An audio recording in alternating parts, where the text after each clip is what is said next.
Regardez, vous voyez ici la consommation assez bonne. Bonjour la famille et bienvenue sur la chaîne. Aujourd'hui, je vais vous présenter le power supply qui est à la mode. Ça, c'est qui est d'ailleurs le plus utilisé et ça, apparemment, ça c'est le plus fiable actuellement sur le marché. Donc, s'il y a une alimentation, si vous voulez acheter une alimentation, je vous conseille d'acheter une alimentation comme ça. Ok, on va voir pourquoi j'ai choisi ceci au lieu de l'ancien que j'avais.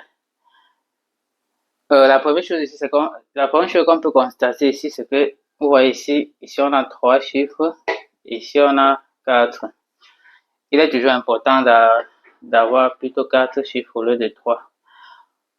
Parce que ici, si on a par exemple une valeur ici là qui est entre 0,035 ou 0,031, donc on n'aura pas le reste là ici. Et lorsqu'on a une valeur de 0,31 et 0,39, c'est même pas la même chose. Par contre, ici, on a un 0 qui va afficher. Là, c'est déjà l'avantage. Et aussi, ici, on a les ampérages qui sont directement réglables. C'est pas comme ici qu'il faut court-circuiter pour pouvoir régler l'ampérage. Donc, vous voyez ici, on peut régler l'ampérage sans pourtant court-circuiter. Par contre, ici, lorsqu'on veut régler l'ampérage, ça donne un peu plus de travail.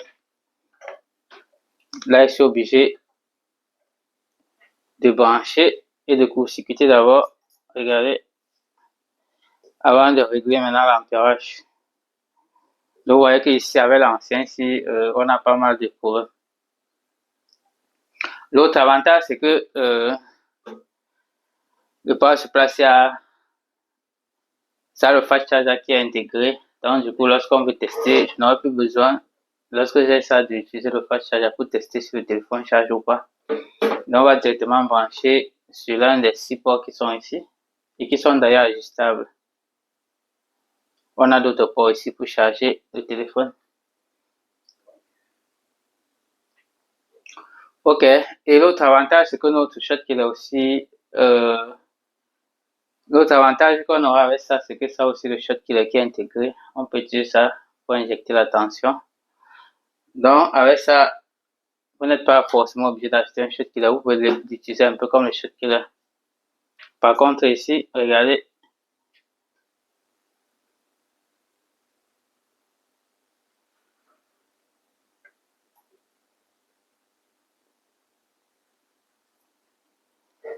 Regardez par exemple ici, lorsqu'il met la tension à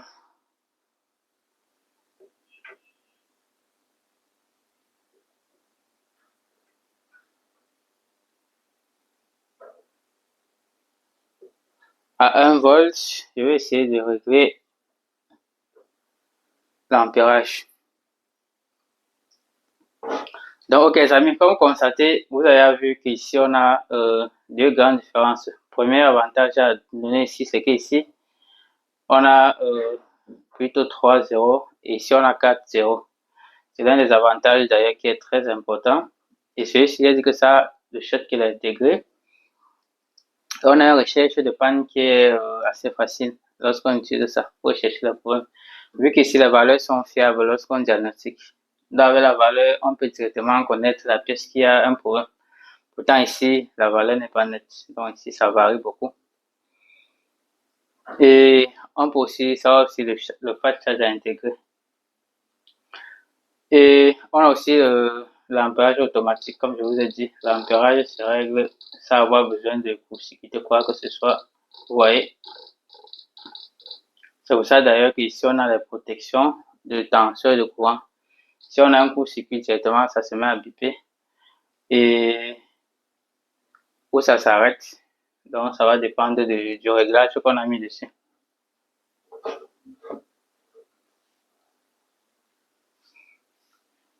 Ok les amis, j'espère que vous avez compris pourquoi j'ai choisi maintenant l'autre alimentation-ci au lieu de ça, vu que ça là, ça me fait gagner beaucoup en temps, puisqu'on a déjà presque tout intégré. Ok les amis, je vais vous passer Passons un peu à quelques petits réglages.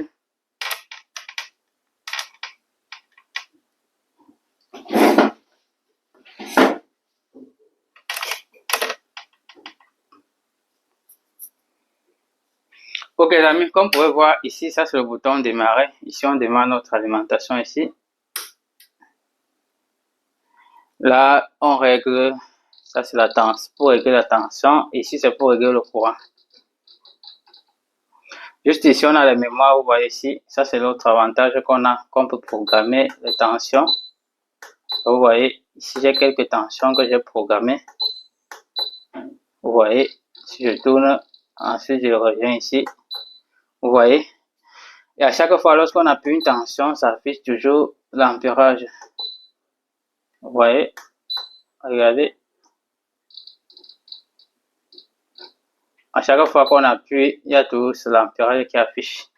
Et maintenant ici on a, ça c'est la protection contre, ici c'est contre les courants. Si par exemple on a un court-circuit, là ça va c'est, ici ça va s'éteindre et ça va se mettre à biper. Ici en bas c'est en fait les deux, protection de tension et de courant.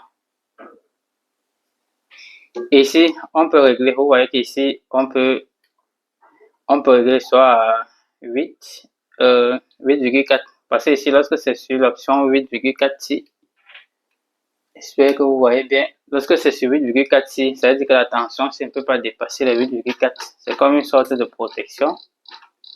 Regardez, vous voyez, là ça n'augmente plus. Par contre, si je règle comme ça,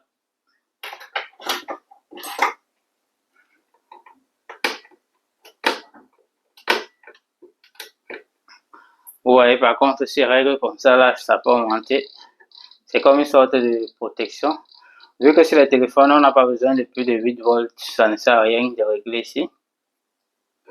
Donc là, on va remettre comme c'était.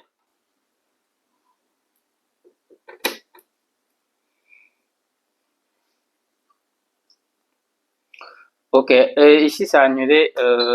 Ici on annule la protection courant tension. Ça veut dire que lorsqu'on annule ici, on peut utiliser ça comme le shot killer.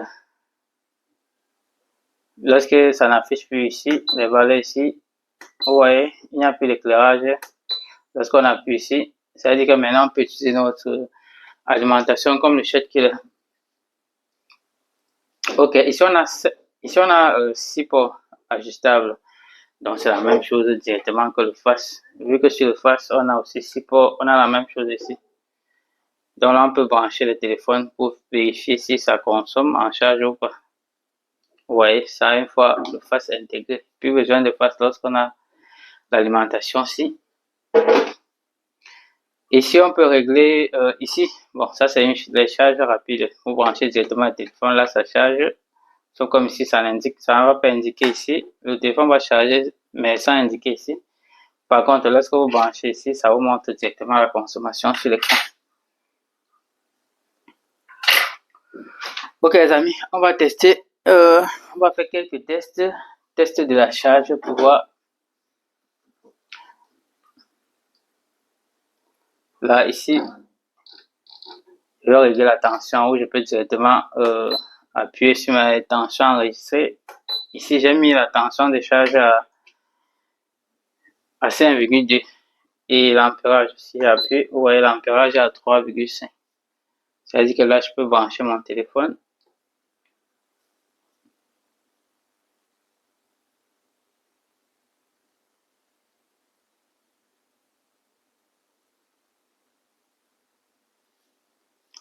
Bon, là, ça ne peut pas charger vu que la batterie est pleine. Regardez, le téléphone est au max. C'est pour ça que la consommation est assez faible. Je vais prendre l'autre téléphone. On va essayer.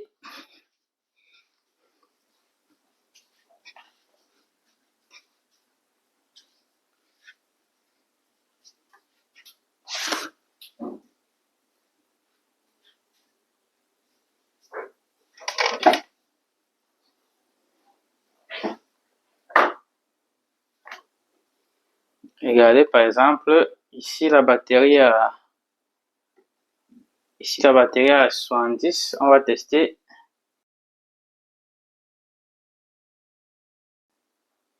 Le téléphone charge sans problème. Aussi, ça vous permet de connaître une chose.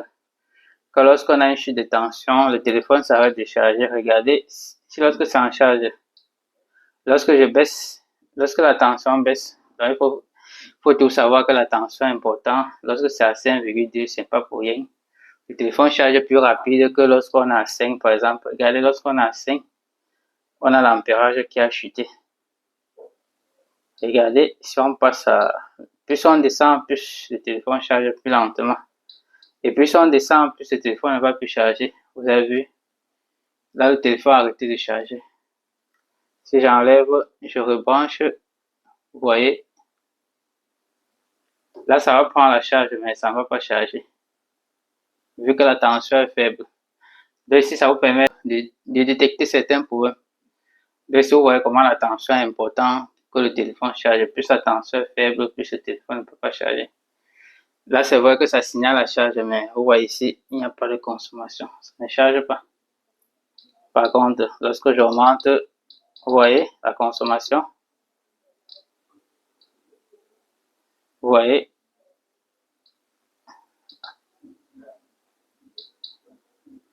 Plus j'augmente, plus la consommation est importante.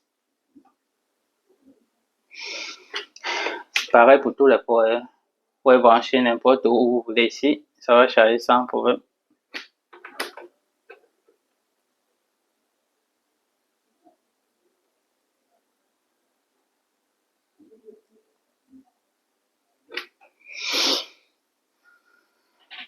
Ok les amis, ça c'est pour le réglage. Je ne vais pas m'attarder trop sur...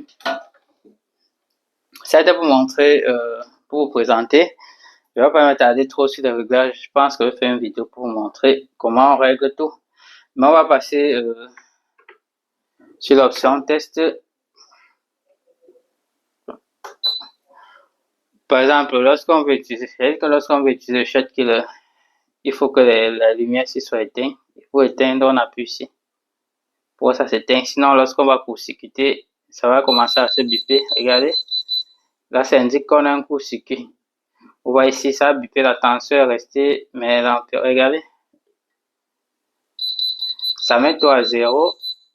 Ça met tout à 0, après ça revient. Ça met tout à 0 et quelques minutes après, ça revient. Là, ça indique vraiment qu'on a un court-circuit. Jamais, ça c'est le court-circuit sur la ligne principale. Si maintenant j'appuie ici, ça c'était protection. Ici, j'étais sur protection contre le courant. Donc, il veut dire court-circuit. Ici, maintenant, sur protection. Lorsque je suis ici, maintenant, sur protection contre les tensions. Contre les tensions. Bon, contre tension et courant en même temps. Donc, ici, c'est les deux. Maintenant, lorsque je vais essayer de court-circuiter, vous voyez, ça fait la même chose. Sauf comme ici, vous avez vu comment ça commence à clignoter pour indiquer qu'il y a eu un problème. Regardez. Vous voyez, là, c'est bloqué. Ça ne peut plus faire jusqu'à ce qu'on revient. Regardez, lorsque j'appuie, ça bip et ça s'arrête. Vous voyez là, ça ne peut plus rien faire, même si on touche. Tant qu'on n'appuie pas pour revenir, ça ne revient pas. Regardez. Ok les amis, c'est quelques petits réglages qu'il faut connaître. Mais on va aller plus en détail, vu qu'il y a encore pas mal de choses à gérer. Et pour régler l'ampérage, regardez, c'est aussi l'autre option qui est aussi important, qu'on peut bloquer. Regardez, lorsque vous réglez votre tension, vous pouvez le bloquer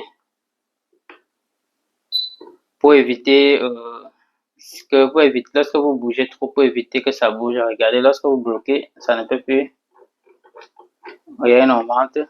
Donc ça permet que même si vous bougez, ça permet que lorsque si vous bougez, si vous essayez de régler, ça ne va pas régler. Vous voyez ici, on a beaucoup de protection qui est introduite et beaucoup d'avantages. Ok, maintenant on va passer sur l'option shot killer. Lorsqu'on veut utiliser ça en mode, attendez, j'enlève d'abord lock. Vous voyez, lorsqu'on appuie lock, la lumière éclairée ici. Maintenant, on va annuler.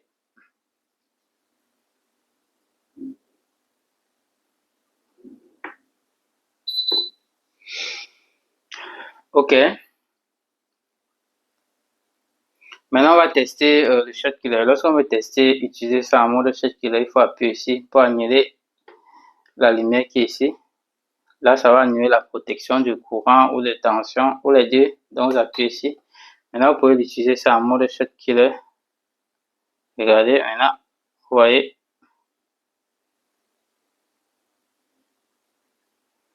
Là, on peut même augmenter l'ampérage au max. Regardez comment ça donne l'étincelle.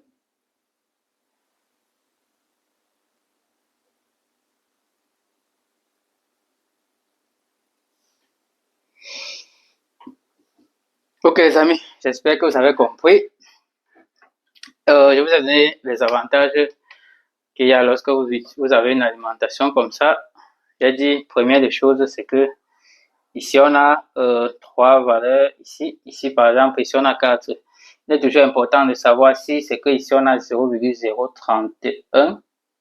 Ici on a 0,031 ou 0,039. Vous voyez que entre 1 et 9, il y a une différence. Par contre, ici, la valeur là, ne s'affiche pas. Et maintenant, ici, l'autre avantage, c'est que ici, on a la puissance. Lorsque on démarre le téléphone, on va voir la puissance ici, combien ça consomme. C'est aussi important. Ici, on n'a pas cette option. Et on peut régler l'ampérage sans pourtant court-circuiter. Par contre, ici, il faut court-circuiter. Et j'ai dit ça aussi, le shot qu'il a intégré. Vous pouvez utiliser comme le shot qu'il a intégré. Ensuite, et le fast charger qui est aussi intégré, sans compter notre 2 ports, ce qui permet de charger le téléphone directement. C'est vrai que là-bas, ça n'affiche pas, mais ça permet de charger le téléphone. Donc, les tensions ici sont réglées à 5 volts et 2 ampères. Regardez. Lorsqu'on branche,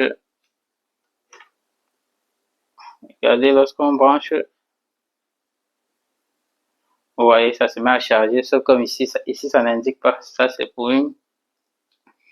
Lorsque vous voulez charger votre téléphone, vous pouvez directement brancher dessus.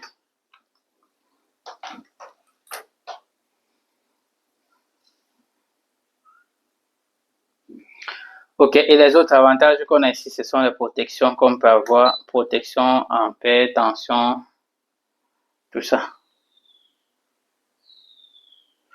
Ok les amis, ça c'était juste une vidéo de présentation. Je pense que on va aller plus dans le détail parce qu'il faut que je vous montre comment rechercher les pannes avec ça. Je vous ai dit que ça c'est l'une des machines qui permet de rechercher les défauts et les défauts ici sont fiables. Ils disent que c'est fiable à 100%. Donc lorsque vous avez les valeurs, vous pouvez directement localiser, connaître la puce. En fonction de la valeur, on peut connaître la puce qui est un problème. Ok, j'allais oublier. Vous avez aussi un modèle ici, Sugon 3005 PM. Ici, 30 veut dire que le voltage part jusqu'à 30. Ici, l'ampérage part jusqu'à 5. Et PM, là, c'est juste le modèle. Parce qu'on a le 10 ampères, donc c'est le modèle. Mais je pense que 5 ampères, pour ceux qui font le téléphone, c'est assez suffisant. Vous n'avez pas besoin de plus. Une alimentation comme ça va bien faire l'affaire.